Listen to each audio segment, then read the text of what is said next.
Salut les amants de la sagesse, c'est parti pour notre nouveau numéro, notre premier numéro de philosophie consacré à la métaphysique. La métaphysique, qu'est-ce que c'est? Est-elle une science? N'est-elle pas dépassée dans un monde mû par le besoin de commodité, dans un monde où les hommes ne se soucient que du besoin matériel?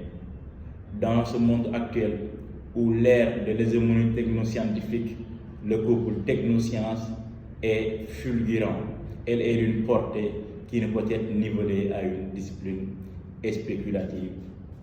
Par ailleurs, une discipline qui cherche à désangoisser l'homme des questions existentielles qui se pèsent lourd sur sa tête peut-elle être dépassée. C'est autour de ces questions que se portera cette vidéo de philosophie. La métaphysique, qu'est-ce que c'est? C'est une branche de la philosophie qui s'intéresse au monde intelligible, aux questions existentielles, les questions que l'on appelle en philosophie les questions kierkegaardiennes, comme par exemple le monde, qu'est-ce que c'est, qui suis-je, Dieu existe-t-il, les questions qui s'intéressent au hasard, le destin, etc. Elle a été utilisée premièrement par Aristote, qui signifie littéralement en grec métaphysika, c'est-à-dire les écrits qui viennent après la physique. On l'a connu via Andronikos de Rhodes, qui l'a réparti en 14 livres de métaphysique. Ce mot de métaphysique est nommé par Emmanuel Kant l'allemand comme les noumènes, c'est-à-dire les réalités imperceptibles par les sens. Mais il y a une question qui se pose, la question de savoir si la métaphysique est une science. La métaphysique est-elle une science? Deux questions se posent, deux réponses autant pour moi, deux thèses s'affrontent. Les savants ou scientifiques vous diront non, la métaphysique n'est pas une science, parce que pour qu'il y ait science, il faut qu'il y ait méthode. Il doit y avoir méthode, surtout ce que l'on appelle la méthode expérimentale. Premièrement, hypothèse.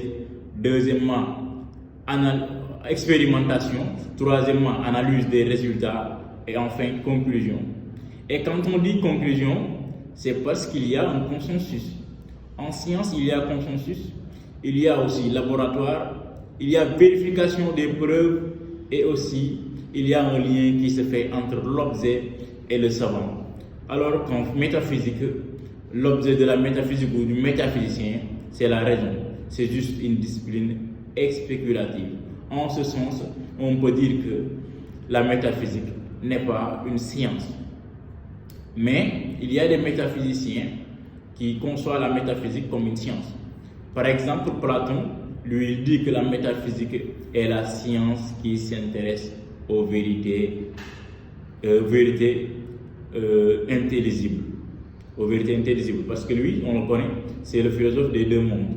Voilà. Dans ce monde actuel, où le progrès technoscientifique est fulgurant, où la science et la technique sont plus proches des hommes, sont plus satisfaisants, on se pose une autre question, la question de savoir si la métaphysique n'est pas dépassée, si elle n'est pas déphasée.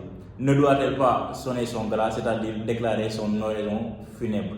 Parce qu'on voit de plus en plus que l'homme commence à renier la métaphysique, parce qu'il ne se soucie que des besoins matériels, que du besoin de commodité, et que la science, elle est là, elle est satisfaisante, elle essaie de fournir l'homme, de lui désangoisser de ses soucis matériels. Donc, disant que la métaphysique, elle est dépassée, on parle de son inutilité. La métaphysique, elle est inutile. Certains philosophes même conçoivent l'exercice de la métaphysique, c'est-à-dire l'activité de faire de la métaphysique comme une illusion, un rêve. Premièrement, l'allemand Emmanuel Kant, dans la critique de la raison pure, Kant dit que moi, Emmanuel Kant, je tenterai de répondre à la question que puis savoir ou si vous voulez, que pouvons-nous savoir via la raison?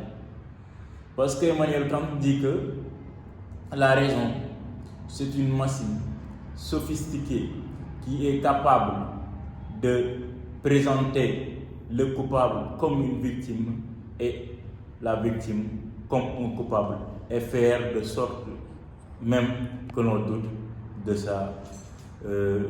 son non-culpabilité. Donc, cette machine sophistiquée qui est capable de présenter un innocent comme un bandit ou comme un criminel, a besoin immense et immédiat d'être examiné. Et dans cette recherche minutieuse, Emmanuel Kant dit dans l'œuvre d'une manière métaphorique, la métaphore, vous le connaissez mieux que moi, c'est une figure de rhétorique qui fait la comparaison, en guise de comparaison. Donc dans votre tête, dites-vous que Emmanuel Kant parle des métaphysiciens.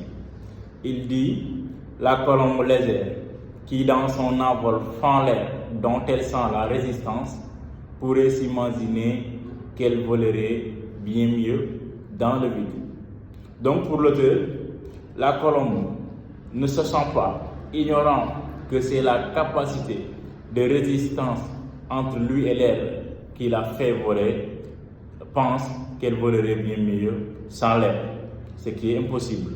Donc, c'est le cas même du métaphysicien parce que lui, il tente de dépasser les limites de la raison. Pour l'auteur, la raison a des limites et si le métaphysicien tente de s'interroger ou bien de s'intéresser au monde intelligible, il veut dépasser les limites de la raison. Et que pour Emmanuel Kant, la raison a des limites. Donc si le métaphysicien tente de dépasser les limites de la raison, il ne fait que rêver. Il est en train de rêvasser.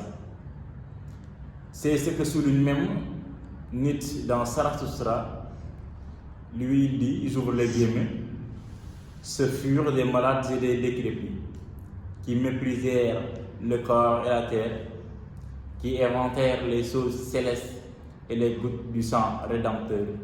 Et ces poisons doux et lugubres, c'est encore au corps et la terre qu'ils les ont empruntés. Donc, si vous voyez, je ferme les guillemets, si vous voyez, Nietzsche lui aussi fait une métaphore.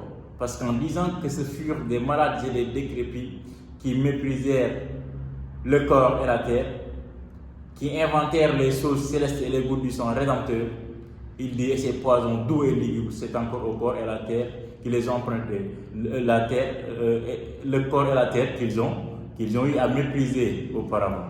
Donc, lui aussi, il souligne que la métaphysique n'est qu'une illusion. Les métaphysiciens sont en train de rêvasser. La métaphysique, elle est inutile pour les savants du cercle de Vienne, les philosophes de la science. Oui, parce que ce sont des épistémologues et l'épistémologie, c'est la philosophie de la science. Pour les Hans, Rudolf Carnap, les Ludwig Wittgenstein, la métaphysique est insensée. Eux, ils développent une théorie des énoncés. Et ils conçoivent deux énoncés, c'est-à-dire les énoncés doués de sens et les énoncés dénués de sens. Et parmi les énoncés dénués de sens, ils y placent la métaphysique. Donc pour ces philosophes de la science ou ces savants du cercle de Vienne, tout énoncé qui est invérifiable et invérifié n'est pas un énoncé doué de sens, n'est pas un énoncé qui mérite d'être scientifique ou bien d'être scientisé. Donc la métaphysique pour eux n'est qu'une illusion, n'est que rêverie, n'est qu'un vain bavardage. Et c'est ce que renchérit aussi Auguste Comte, c'est ce que stipule aussi Auguste Comte, le théoricien du positivisme. Pour les positivistes aussi, il y a des sciences positives. Et parmi les sciences positives, il y exclut la métaphysique. Donc la métaphysique, elle n'est pas nécessaire. Faire de la métaphysique dans ce monde actuel n'est pas nécessaire. C'est pour cela que la métaphysique, elle elle recule, et elle recule de plus en plus que la science avance. D'où la question que je tente de répondre, c'est-à-dire la métaphysique, elle est dépassée. Par ailleurs, une discipline qui tente de désangoisser l'homme de ces questions qui le tourmentent, qui l'angoissent, peut-elle être dépassée? L'homme peut-il se passer de la métaphysique? On dira non, les métaphysiciens diront non, parce que chaque homme naît avec une envie de répondre aux questions existentielles. Les questions existentielles pèsent lourdes sur la tête de l'homme. Chaque homme va avec ces questions incognito et éprouve un besoin de répondre à ces questions. Et donc, une discipline qui tente de répondre à ces questions, d'amener des réponses à ces questions pour soulager l'homme, ne peut pas être dépassée. La métaphysique a toujours sa raison d'être et aura toujours sa raison d'être. Et cette nécessité de la métaphysique sera plus remarquée, c'est Descartes, le philosophe français. Parce que là où Aristote dit métaphysica, qui signifie les écrits qui viennent après la physique, Descartes, lui, dit que la philosophie, je le conçois comme une branche où la métaphysique sont les racines. Donc lui, il pose l'importance de la métaphysique et pose la métaphysique comme la discipline première en disant que sont les racines et la physique le tronc, etc. Donc la métaphysique, on doit retenir qu'elle ne peut pas être dépassée parce qu'elle n'a que le souci de désangoisser l'homme de ces questions-là qui l'angoissent, de ces questions incontournables, de ces questions indépassables. Et ce qu'il faut aussi remarquer, c'est que ces questions-là, la métaphysique la partage avec la religion. Donc, en essayant, la religion, lui, essaie de donner sens à la vie de l'homme. La métaphysique aussi fait de même. Donc, c'est ce qu'il faut souligner. Et merci beaucoup. Je vous donne rendez-vous pour votre second numéro qui s'intéressera, Inch'Allah, sur le domaine de la philosophie.